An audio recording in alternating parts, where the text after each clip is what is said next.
Hello everyone, Mystic here. In this video we'll be covering Power Herald in the role of a boss DPS on Harvest Temple Challenge mode. First we'll be going over the gear, traits and consumables used in this encounter.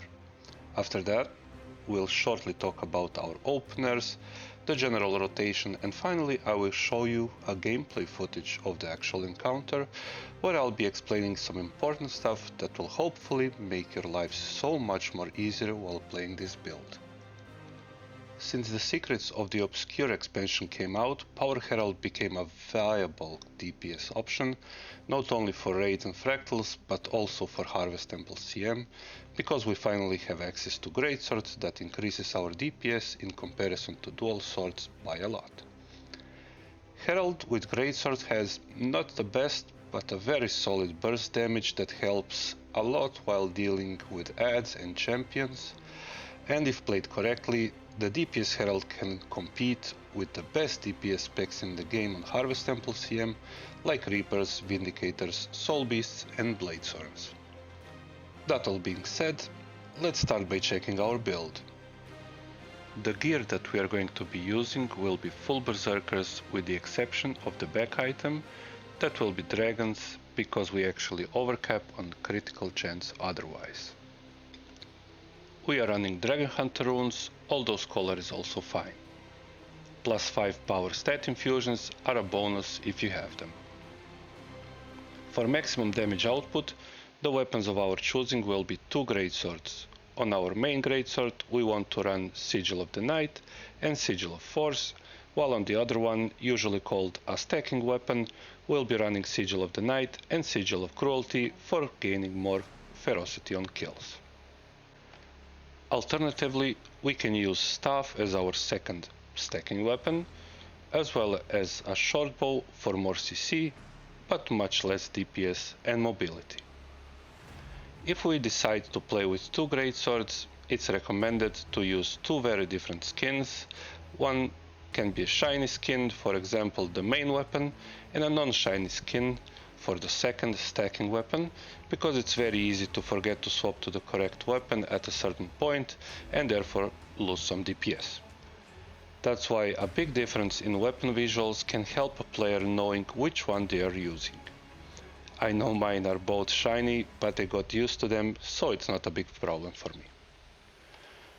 We are using Relic of the Thief, which we can upkeep by using our weapon skills at least once every 5 to 6 seconds. I'll be covering that a bit later in the video. For our stances, or legends as they are called, we'll be using Clint and Shira. The traits will be standard Invocation, Devastation and Herald trait lines for maximum DPS output. In Herald, we are running 2-1-3 or 2-2-3. The best option for our Adept trait is Core Value, which increases boon removal in Shiro from 2 to 3, or increases boon duration on our subgroup by an additional second in Glint from 2 to 3 seconds. Although we want to have our F2 active the whole time for increased DPS, and we are not a dedicated boon strip, removing boons from boss and or extending boons on allies can be sometimes very useful, especially on Suwon 2 if there is no one removing boons and the kiters are far away from the group to provide additional boons and are dealing with their own mechanics. In Major we have 2 options. We can run Shared Empowerment for faster might stacking, or Shining Aspects for more personal heal, which can be very helpful on Suwon 1 and especially Suwon 2. Grandmaster is a no-brainer, Forceful Persistence for more damage. In Devastation we run classic 2-2-2, and in Invocation we have another trait line where we have a few options to choose from. We can run 2-1-3 or 2-2-3. Spirit Boon helps the team with more might and protection stacking, but Rapid Flow helps us a bit with personal healing on Suwon 1 and again especially on Suwon 2, so choose whichever you feel works better for you and your squad.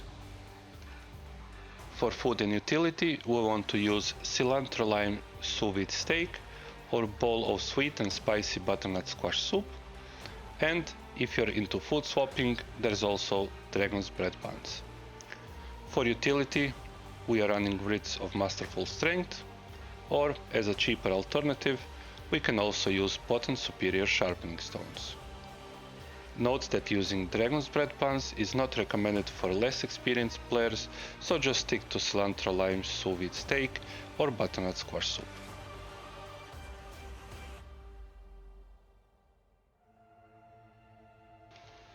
Our basic opener should be something like this. Have your F2, Facet of Light, Elements, Darkness and Strength active before you start with the opener, while having at least 35 energy when you start your rotation. We start with Greatsword 5, Burst of Strength, Elemental Blast, activate Facet of Chaos, Greatsword 2 and 3, consume Chaotic Release, swap to Shiro and activate Impossible Odds. Use Greatsword 2 after every 2 or 3 auto attack chains and swap back to Glint. To upkeep Relic of the Thief, we actually have to use one of our weapon skills every 5 to 6 seconds. In other words, that means we use our Greatsword 2 every 2 or 3 auto attack chains. On Shiro, if we're fast enough, we can fill 3 Greatsword 2s before we swap back to Glint. If you feel you won't have enough energy in Shiro to cast the last Greatsword 2, you can disable Impossible Odds for 1 to 2 seconds while using auto attacks and then activate it just before Greatsword 2 and then swap back to Glint. Use Greatsword 5 every time it comes off cooldown after completing the auto attack chain. Be aware that Greatsword 5 doesn't sync well with the rest of the rotation. It is also very important that we upkeep F2 the whole time for maximum DPS. It's also worth noting that we can easily perform the role of a Vindicator by using Ventari stance instead of Shiro for the bubble, although it will require some adjustments in the rotation during Zaitan to block the poison every time. There are plenty of guides on the actual rotation that can be found on the internet, on YouTube. You can even check out my last rotation for Power Herald that has a bit less DPS than the benchmark, but is modified so that Greatsword 5 fits normally into the rotation and therefore is easier to learn.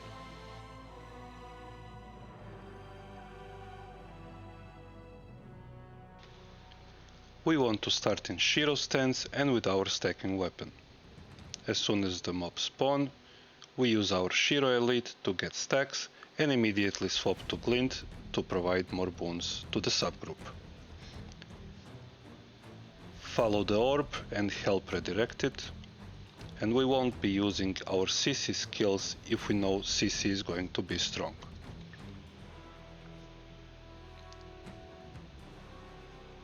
As soon as we teleport to the boss, we start with our opener. It will take some time to get the timing right, but we want to start casting Greatsword 5 just before the boss gets targetable. Stick as close to the edge as possible, do not kite orange AoEs.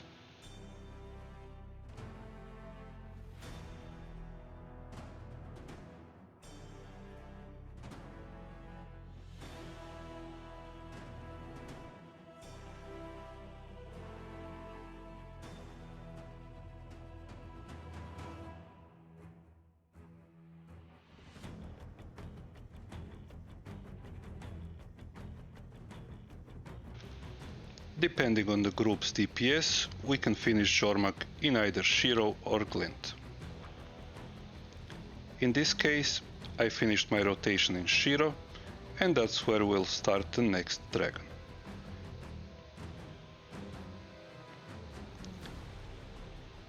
As soon as the boss gets targetable again, we start our rotation with Greatsword 5 and Impossible Odds, and then swap back to Glint to continue with our rotation. If done correctly, we can cast one more Greatsword 5 before we have to run out. Remember to always save your Greatsword 3 for mobility.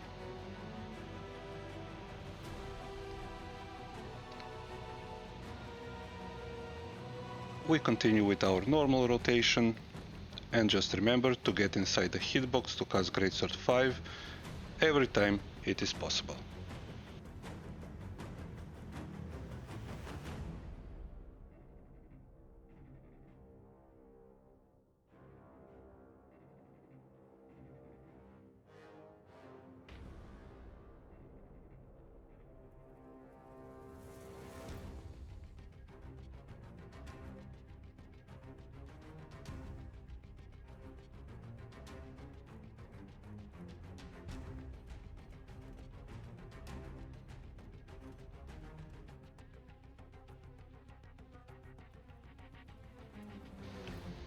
As I already know, my group has a very good CC, so I started with auto attacks on Devourers, and I'm saving my opener for when the boss becomes targetable again. Casting Greatsword 5 while inside the hitbox is a DPS increase, so try to do that as much as possible. The rest is just doing the standard golem rotation. Since there is nothing else important to say for Kralkatoric, I'm going to mention that I've been using food swapping on this run. So basically I was using Dragon's Bread buns every time before ad spawn, since it gives you more power after a kill, and since we're killing ads between phases, it will increase our overall DPS for a short period. The buff can be tracked by looking at the buffs icon, the one with the white shield on a light blue background.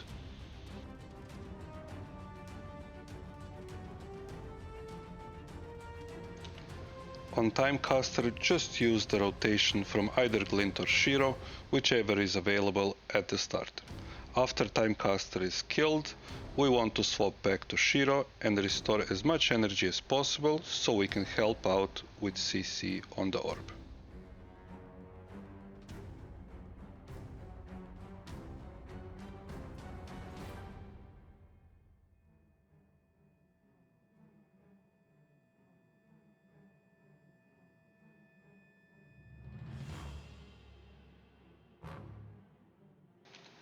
Use Shiro healing skill to get some more DPS from the opener and swap back to Glint to prepare to start with the rotation again.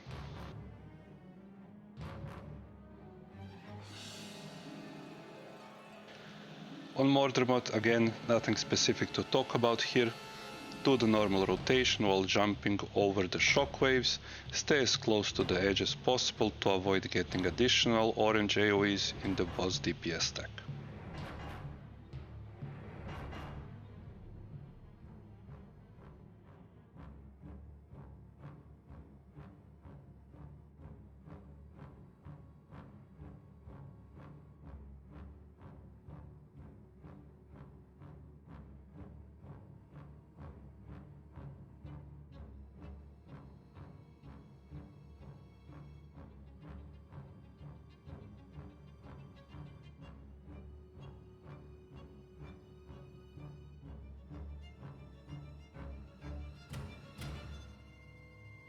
On Giants, there is a few seconds before the boss becomes targetable, so do your full burst. This is the time to use your healing skill in Glint the first time in the encounter. Try to time it so that you don't get downed by Last Laugh or puke attacks from the Giants. Move to the DPS position, and if you get CC'd, use Facet of Darkness for a stun break, Greatsword 4 for blocking additional attacks, or just dodge. Again, stay as close to the edge as possible. Zaytan Fear can interrupt your skills, so be aware of the boons you have. If you have resistance, as I had here, don't worry about getting your skills interrupted and just continue with the rotation. If there's no resistance, just wait with your skills until you get a stun break and then continue. Healing skill can also help with negating damage from Zaytan Fear. Be aware that using Infuse Light will cancel any other skill that we're casting at that exact time.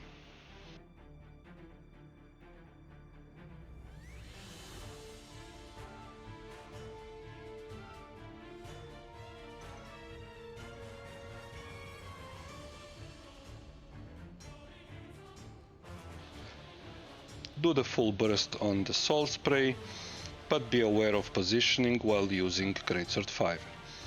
Using Greatsword 5 while standing between Soul Spray and the orb can actually push the orb in the wrong direction. After Soul Spray is dead, swap to Shiro and prepare to use the Elite for CC on the orb. Cast Shiro heal and swap to Glint while running back to the stack.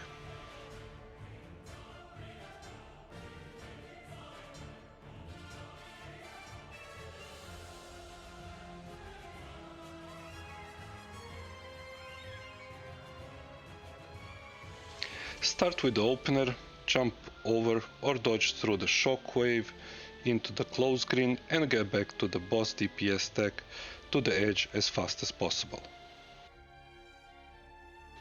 This is also the first time our boon strip might be needed, so prepare to use it.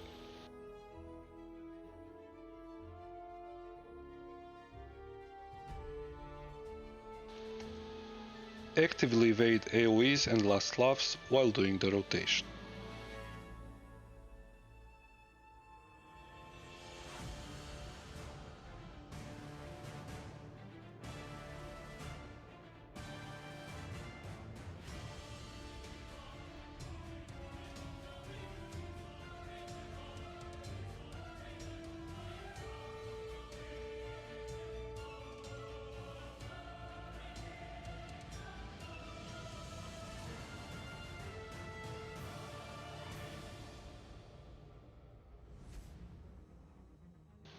Depending on the call by the commander, either auto-attack or do the full rotation on the orb.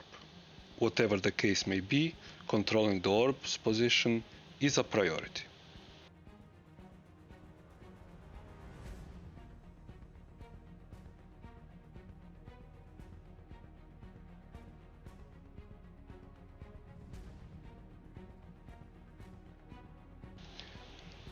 Remember that we have to be on Glint with Shiro off cooldown when the orb dies, so we can do the full burst on the champions.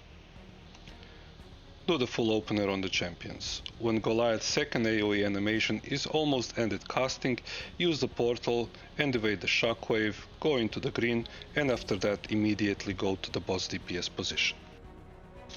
This is also the second time a boon strip might be needed, so use your F2 in Shiro to remove boons from the boss if they are still there. In this case, they were already removed. Actively evade AoEs while doing your rotation.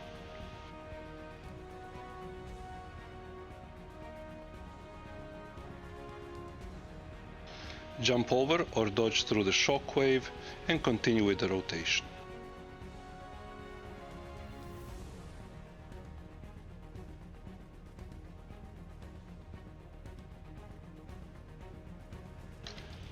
On the second greens, one of our kiters wasn't fast enough to his green and we got downed. If this happens, don't panic and try to find a mob with the lowest HP possible and try to rally off of it.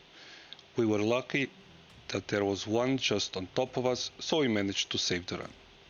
Quick note, Herald's healing skill can actually negate the damage from greens, so if you find yourself in Glint at this time, do not hesitate to use it while doing your green. And that's the end of the encounter. This run was very fun with some very good gameplay from the whole team, even showing some situations of how to recover an almost certain wipe. Thank you for watching, and I hope this guide encourages people to start playing Power Herald or helped existing Herald players to improve their gameplay in Harvest Temple Challenge mode. Until next time.